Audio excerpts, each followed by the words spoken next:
साडी मंग अज दी नहीं बड़े चेर दी मंग है और इहदे विच साडे प्रचार वालियां ने मुदस्सर इकबाल भट्ट होरां दा बड़ा शुक्रिया। इस तंजीम नूं इस गल नूं लोकां ते घट तक अपनाउण दी कोशिश कर रही है। इंशाअल्लाह आइंदा जिहड़ा असीं 12 मार्च प्रोग्राम करना है 14 मार्च को इस तो भी भरवा होगा। इतने इंशाअल्लाह पैर धरन नूं थां नहीं मिलेगी।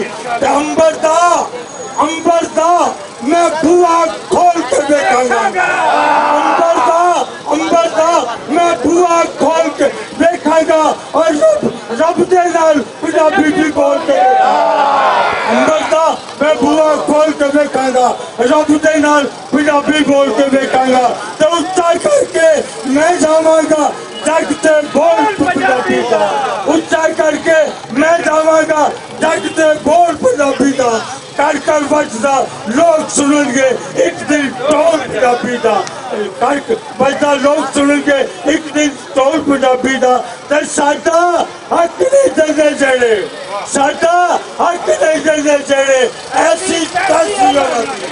साडा हक नहीं देंदे जेड़े ऐसी तैसी होना दी। हुण नहीं देंदे कुल्ले वेड़े ऐसी होना दी।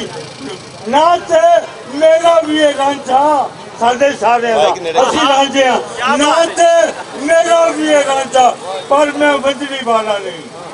ना ते मेरा भी है रांझा पर मैं बजरी वाला नहीं। और तुक्कन ते सही बाबा खेड़े ऐसी तैसी होना दी। और बाबा खेड़े ऐसी तैसी अखरां विच समुंदर रखा अखरां विच समुंदर रखा मैं इकबाल पंजाबी दा।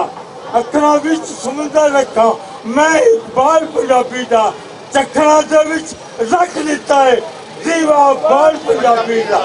जेड़े आखन विच पंजाबी वुसत नहीं तहजीब नहीं पढ़ के वेखन वारस बुल्ला बाहू लाल पंजाबी दा। और पढ़ के वेखन वारस बुल्ला बाहू लाल पंजाबी दा। ते तूड़ा नाल कदे नहीं मरना शीशे दे लश्कारे ने। तूड़ा नाल कदे नहीं मरना शीशे दे लश्कारे ने। जिन्नी मर्जी तिखी बोले उर्दू बाल पंजाबी दा।